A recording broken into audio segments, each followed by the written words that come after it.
Welcome back to the deep dive. Today we are undertaking a really critical and incredibly detailed examination of substance use disorder, SUD. Mhm. And maybe even more importantly, the proven framework that's used to achieve lasting recovery. Right. Now, our sources for this deep dive are, well, they're pretty unique. They don't come from policy debates or, abstract academic Well, journals. exactly. Instead, they stem directly from therapeutic and clinical materials. We're talking about the actual client workbooks and manuals designed for use in professional counseling. And that's why this material is so valuable, I think. It really strips away the generalizations. Yeah. It gives us a practical, structured blueprint for change. We're moving beyond just simple definitions here. Right. We want to understand the immense scope of substance use, the deep multifactorial causes, all the things contributing to it, and crucially, the specific day-to-day practical skills you actually need to sustain long-term change. So our mission today is basically to act as your expert guides through this therapeutic framework. Mm. We want to make sure you receive a clear, comprehensive, and hopefully non-overwhelming understanding of this whole process. Right. We're aiming to fulfill the explicit goals laid out in these clinical materials themselves, so helping you become intensely aware of current trends, identifying the multiple interconnected contributing factors. Because it's rarely just one thing. Exactly, never just one cause, as we'll see. Understanding the diverse paths to recovery and realizing why systematic documentation and record keeping aren't just, busy work. Oh, far from it. They're absolutely critical to success. Precisely. The therapeutic approach in these workbooks treats recovery almost like a disciplined curriculum. It's an active process where the individual is learning to navigate life without those chemical buffers. Okay, let's unpack this. Yeah, let's do it. Let's start by just establishing the sheer scale of the problem we're discussing in modern society.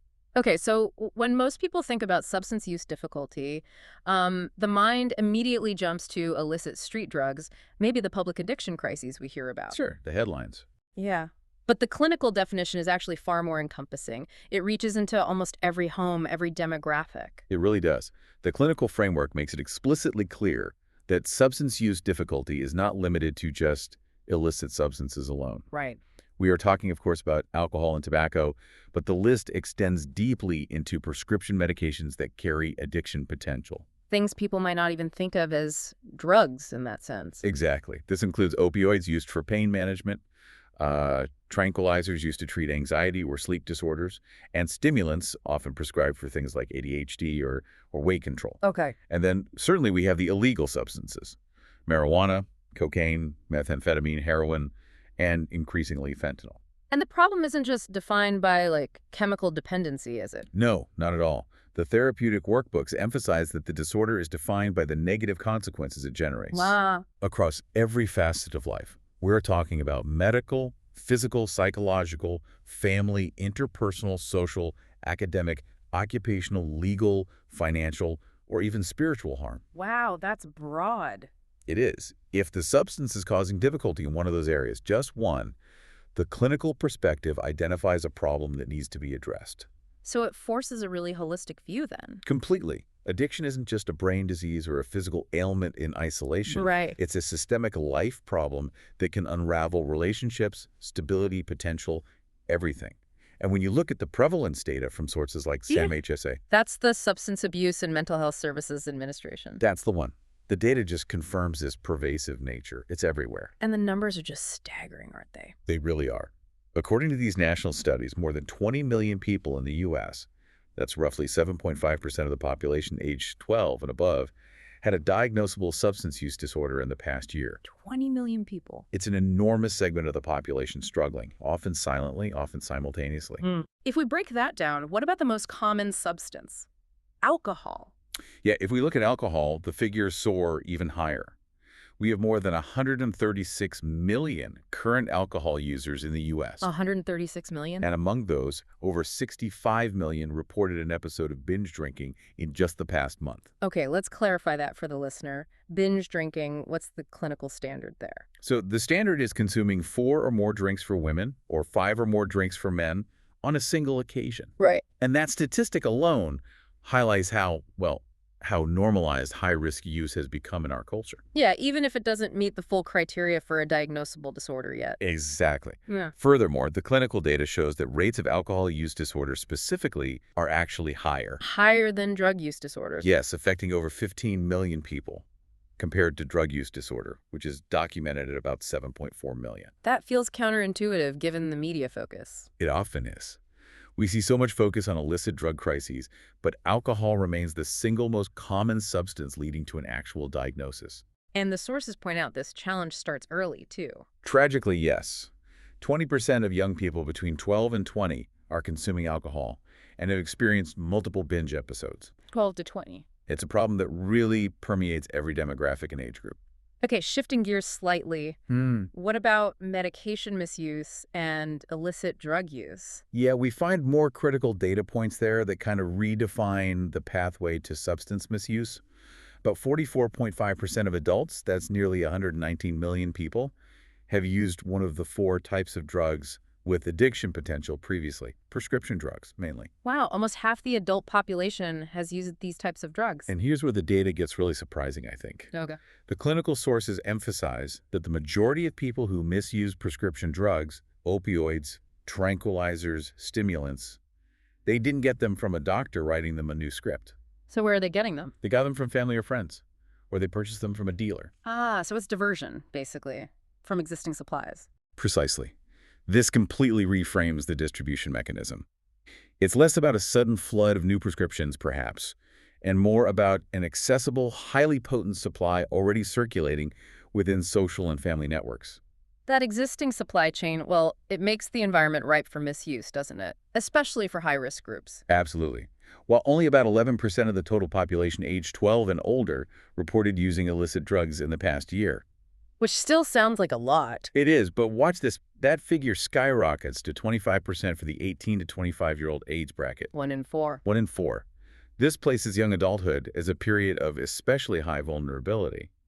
And the rates of prescription pain medication misuse, in particular, they continue their concerning upward trend. Right, alongside the continued misuse of things like marijuana, cocaine, meth, sedatives. The whole gamut. Okay, all these figures lead us to what you mentioned earlier, this really concerning statistical gap, the treatment gap. Yes. You established over 20 million people have a diagnosable SUD. What percentage actually get treatment in specialty programs? This is, well, the numbers are devastating.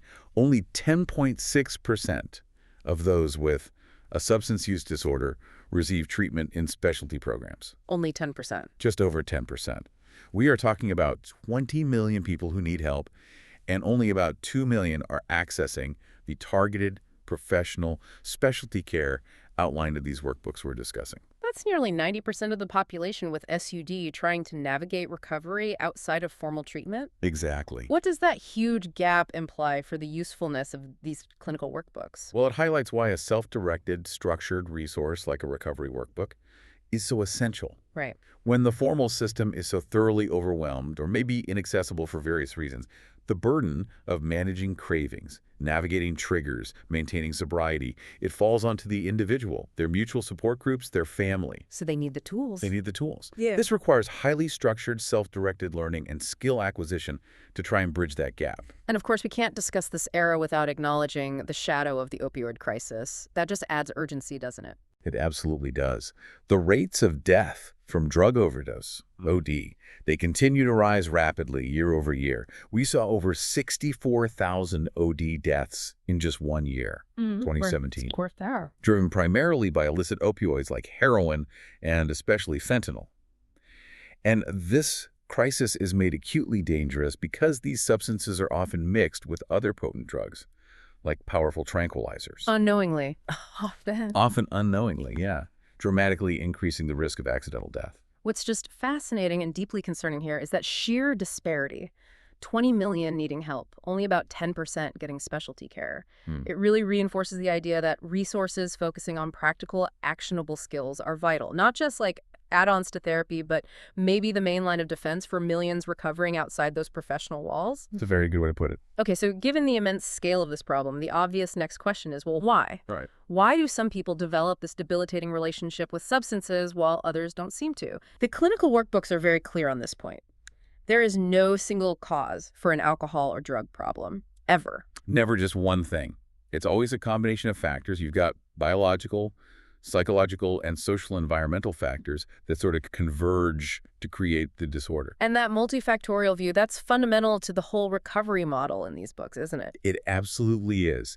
If the roots of the problem are complex and layered, then the solution has to be complex and layered too. Makes sense. You have to address all three categories, ideally simultaneously, to achieve sustainable recovery. So let's start with the biological causes, specifically this revolutionary concept of the hijacked brain. Okay, the hijacked brain. We know from general research that problems like alcohol use disorder tend to run in families, right? Which suggests a strong genetic predisposition. Yes, there's definitely a genetic component, though the sources are careful to caution.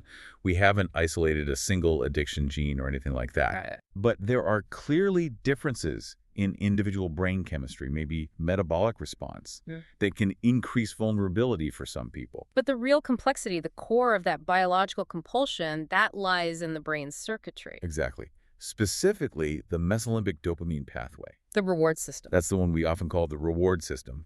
This system is designed, biologically, to reward essential activities.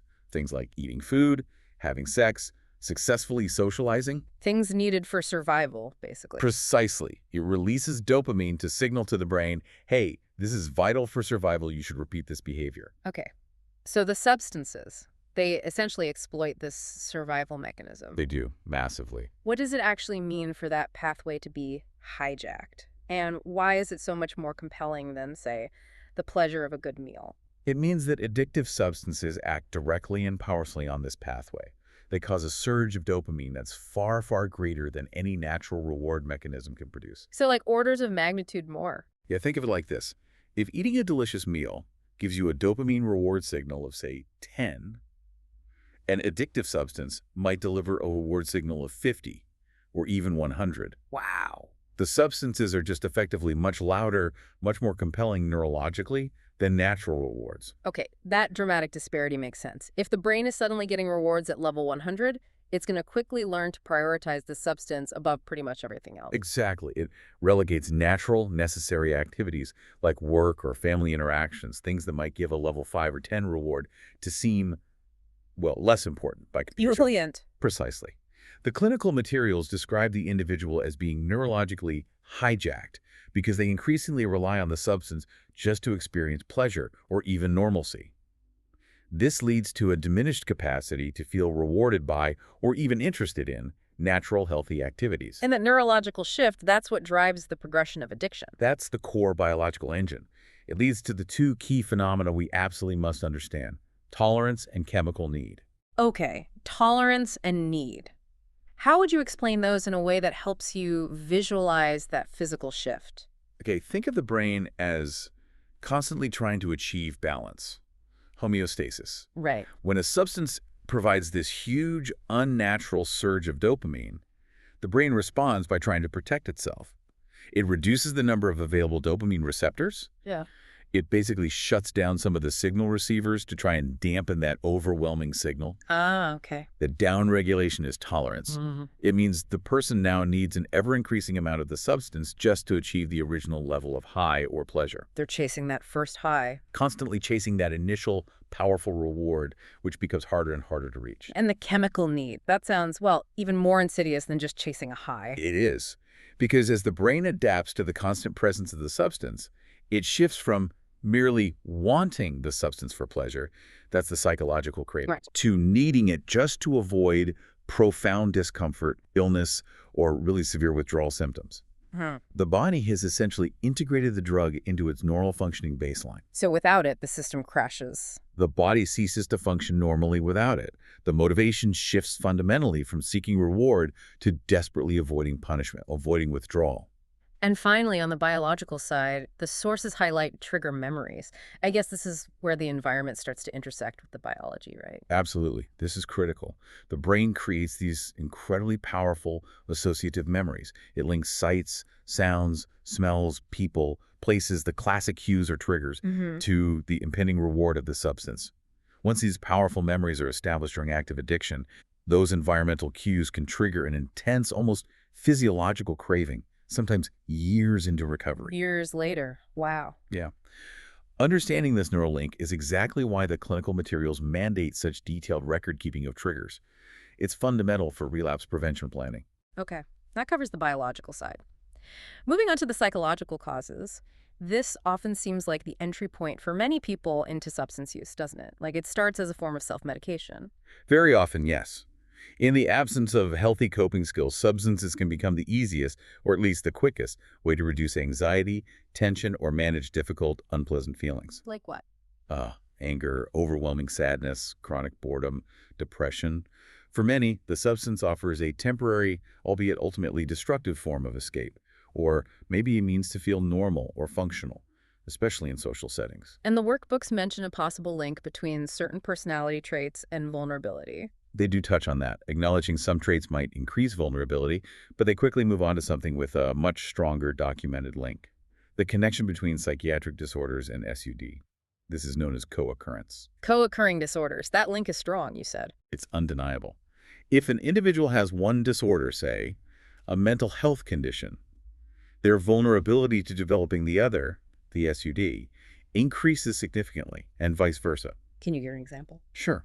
Severe anxiety disorder or major depressive disorder often precede or coexist with SUD. The individual might be attempting to chemically suppress their anxiety symptoms or lift their mood with a substance. So they're linked. It's deeply linked. This co-occurrence demands an integrated treatment approach. You can't really treat the substance problem effectively in the long run without also addressing the underlying psychiatric issue, and the other way around. They have to be tackled together. Right. Makes sense. And finally, the third piece of the puzzle, the context of use, the social and environmental causes. Yeah, we are definitely products of our environment to a large extent. The sources stress how heavily this influences substance use behavior. So what kind of factors are we talking about here? Well, these factors basically provide the opportunity and the reinforcement for use. Contributing elements include just the sheer accessibility of substances. Like, is it easy to get? Exactly. Whether that's finding prescription medications easily in a relative's medicine cabinet, or easy access to illicit drugs in the neighborhood or social circle. Okay. Crucially, the sources also cite pressure and reinforcement from peers, and also the observance of role models, especially parents, using or misusing substances. Ah, the modeling aspect. Huge. So it's really about the standards and values learned from the immediate family unit, but also from the broader cultural context. What behavior is modeled as normal or acceptable, and what behavior gets reinforced. Okay, so if we connect this whole picture together, the biology, the psychology, the social environment. It means that recovery has to be just as multifaceted. It has to simultaneously address the biological compulsion that hijacked reward system and the psychological coping mechanisms that maybe led to self-medication in the first place, Right. and the social environment that enables or reinforces the behavior. That holistic three-dimensional approach is really the only way to achieve and, more importantly, sustain meaningful change. Okay, so the previous sections painted a necessary, if pretty sobering, picture of the scope and the complexity of SUD. It's a lot to take in. It is. But the clinical sources, the workbooks, they offer an incredibly optimistic message alongside that. And that is, recovery is possible for everyone. That's the core message. Hope. And it's a process with diverse pathways. Crucially, the workbooks emphasize there is no single universal recovery plan. It absolutely must be tailored meticulously to the individual's unique needs, their situation, and the severity of their specific problem. That customization is key. It's the exact opposite of a one-size-fits-all approach, which just doesn't work well here. So what are some of these diverse paths? Well, the paths available are really wide-ranging, and often people use them in combination. These include professional treatment, things like individual or group counseling therapy. Okay. And you have mutual support programs, medication specifically tailored for alcohol or opioid use disorder, peer-assisted recovery coaching, and even self-recovery, especially for less severe cases. However, the more severe and complicated the substance problem is, especially if there are those co-occurring disorders we talked about, Yeah. the more professional help is generally needed alongside those other strategies. It becomes more critical. And we actually have some incredibly compelling data on how these paths intersect, don't we? From studies like the Harvard Research Recovery Institute's work. They looked at 22 million recovered adults. Yes, that study is fascinating. It confirms that the combination approach is really the key to success. for many people. So let's look at those statistics because they're powerful proof that this works. Okay, so the study showed that recovered adults rarely rely on just one strategy alone. 45%, nearly half, used mutual support programs. These are like the peer-led, non-professional groups, Yeah, 12-step programs, things like that. exactly. Groups like AA, NA, Smart Recovery, they provide essential social and often spiritual support, connection, accountability. Okay, 45% use those. What else? 28% use professional treatment. That provides the clinical skill acquisition, the therapy, the structured help we'll discuss more later. Right. And 9% use medications specifically tailored for alcohol, opioid, or tobacco use disorders, which highlights the importance of medical intervention when it's appropriate for the specific substance. So multiple strategies working together. Almost always, yes. It's about finding the right mix for the individual. And the success rates reported in that study are really impressive. They demonstrate this incredible human capacity for sustained change over the long haul. They really are. The studies show that 29%, almost a third of recovered individuals have more than 15 years of recovery. 15 years or more. And an additional 35% have between 5 and 15 years of recovery. Wow. So if you add that up.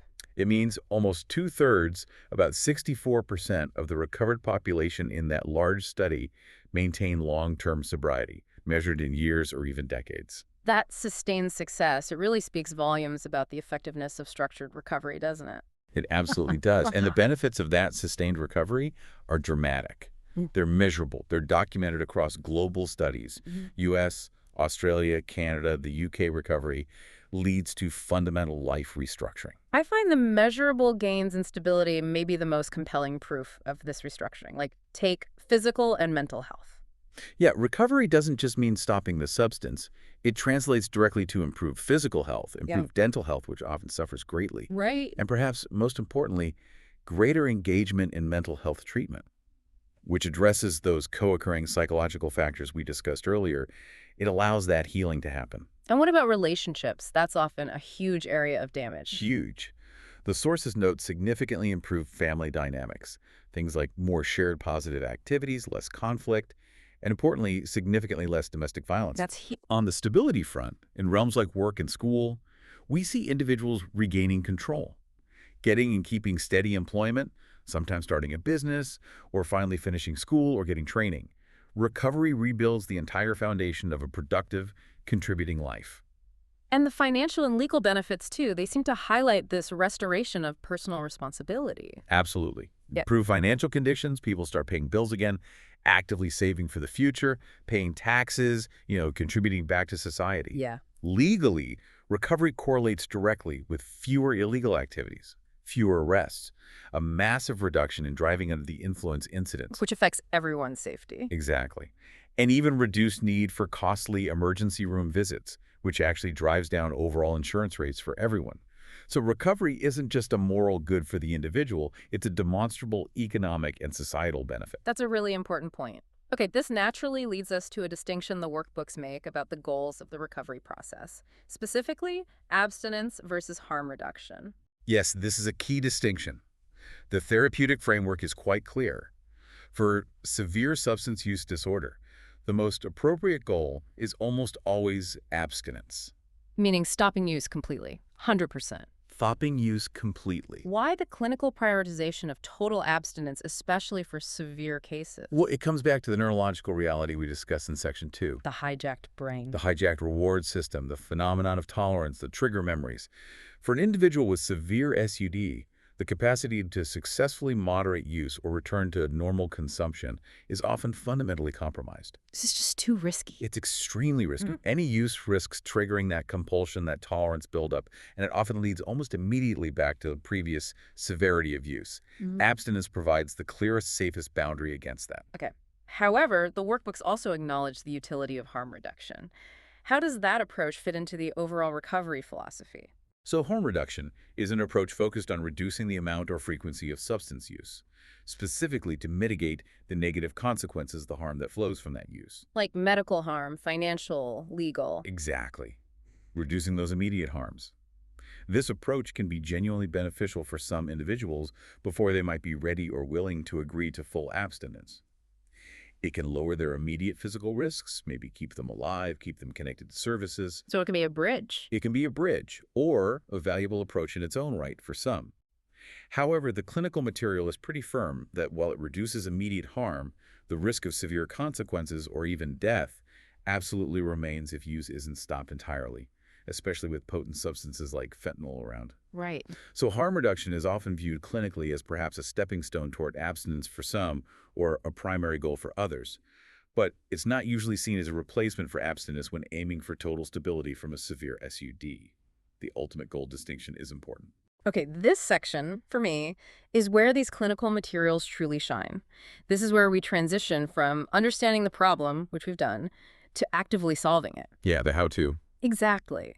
This is where it gets really interesting because the central insight here is that recovery isn't just about stopping use. That's necessary, but not sufficient. It's fundamentally about learning and applying a whole new set of life skills. Yes. The entire recovery plan, as structured in these workbooks, focuses on changing beliefs, changing thinking patterns, changing relationships, and changing behaviors. It's a total overhaul. This is the therapeutic action plan. It really is an active curriculum. It demands effort, participation, not just passive reflection or listening. Right. The recovery framework is built around addressing specific, highly practical issues involved in stopping use and, crucially, replacing those maladaptive behaviors with constructive ones. The workbook's entire purpose is to provide the nuts and bolts for managing the day-to-day challenges of recovery. Okay, let's delve into the core skills identified in these workbook topics because this really defines the daily disciplined work of staying sober. First, and maybe the most immediate challenge, managing cravings. Cravings are tough. They're a biological reality driven by those trigger memories, that dopamine pathway wanting activation. Right. So the workbook teaches specific techniques to manage them. Often it involves a multi-step process, maybe like the 4Ds. Delay, recognizing cravings are temporary, they peak and fade, so try to ride them out for maybe 15-20 minutes. Okay, delay. Distract. Engage in an activity, anything that breaks the obsessive thought cycle.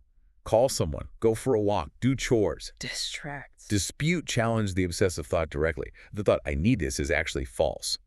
Remind yourself why you stopped, what the consequences are. Dispute the thought. And document data for trigger, the intensity of the craving, and critically, the successful coping mechanism you use to get through it.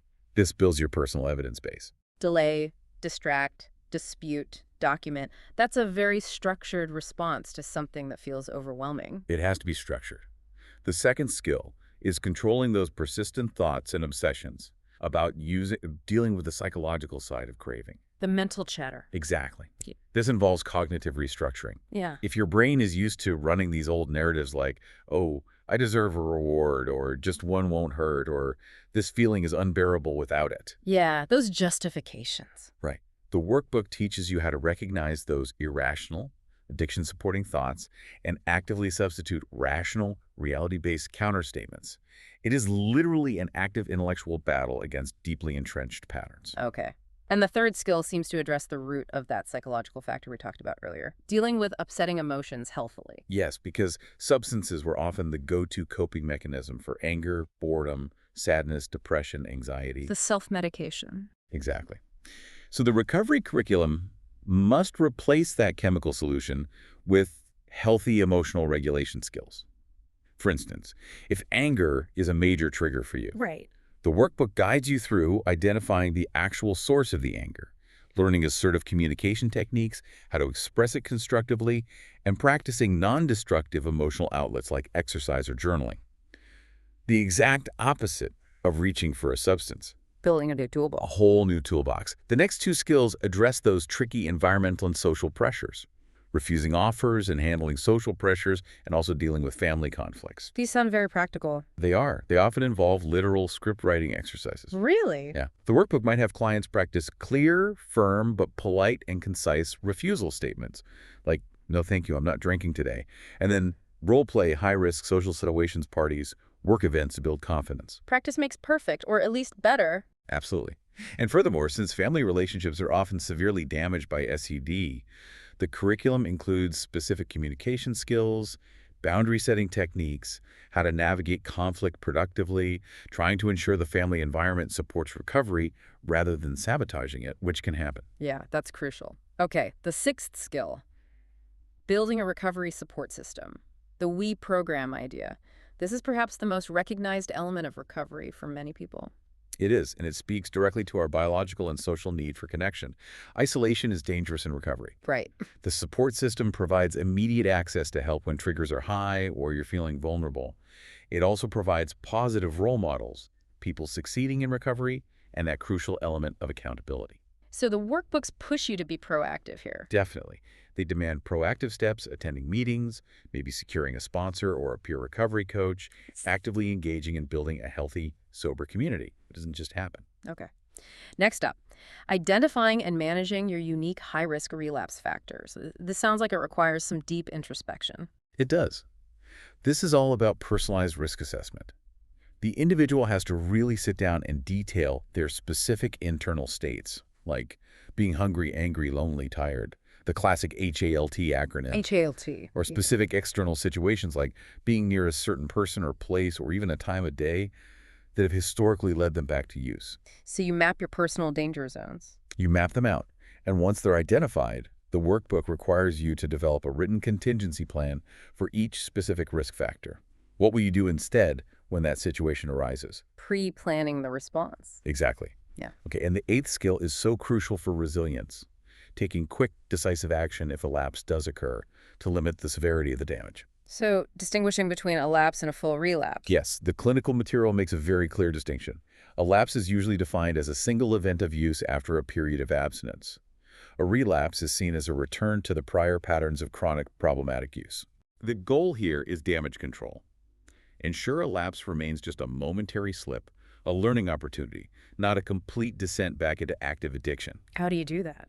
The workbook teaches the individual to immediately re-engage their support system, call their sponsor, go to a meeting, talk to their therapist, review their documentation, analyze honestly what led to the lapse, and transform that mistake into usable data for future prevention. No shame, just data. Learn from it, don't drown in it. Precisely. And finally, the two components that really define what a rich, fulfilling life in recovery looks like. Number 9, living a balanced life. And number 10, managing any coexisting behavioral addictions. Okay, living a balanced life. What does that mean in this context? This is the positive side of recovery. It's the conscious process of rewiring that reward system naturally. Back to the dopamine. Back to the dopamine, but getting it the healthy way. It means actively seeking out, scheduling, and engaging in pleasure and satisfaction from non-chemical activities, like hobbies, exercise, creative pursuits, meaningful work, volunteering, healthy relationships, spirituality, time in nature, whatever works for the individual. Yeah. The workbook actually requires scheduling and documenting these positive activities. Really? Schedule fun. Yes, to ensure the brain begins to reliably derive natural, sustainable reward again, competing with those old substance pathways. Okay. And the last one, managing coexisting behavioral addictions.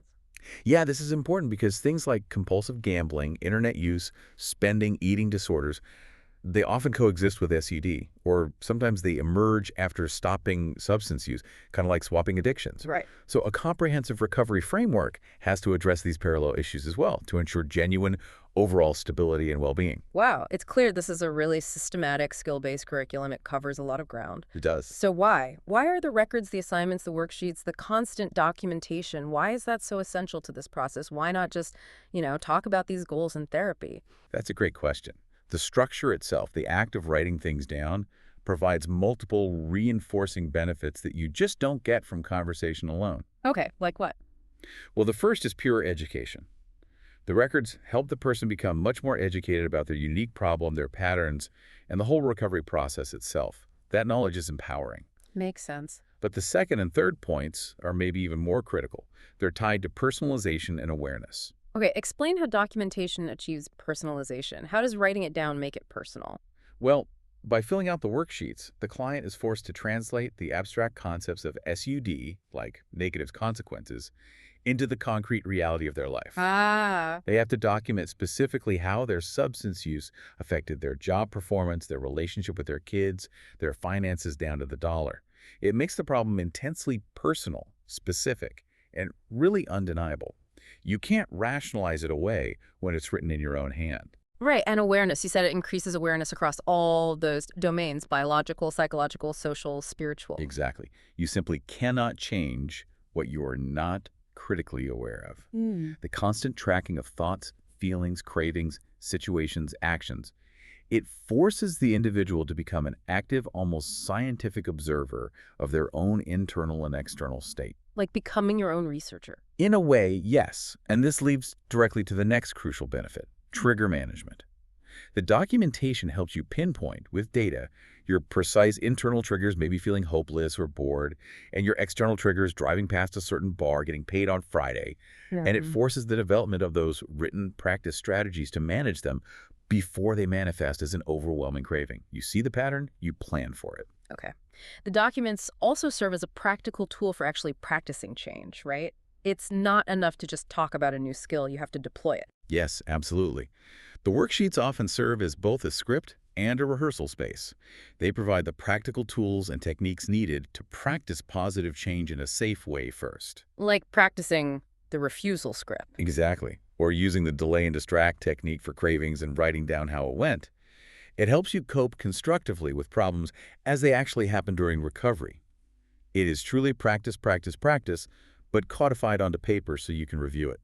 And critically, you mentioned the record keeping ensures accountability and perspective, especially over the long term. How does that work?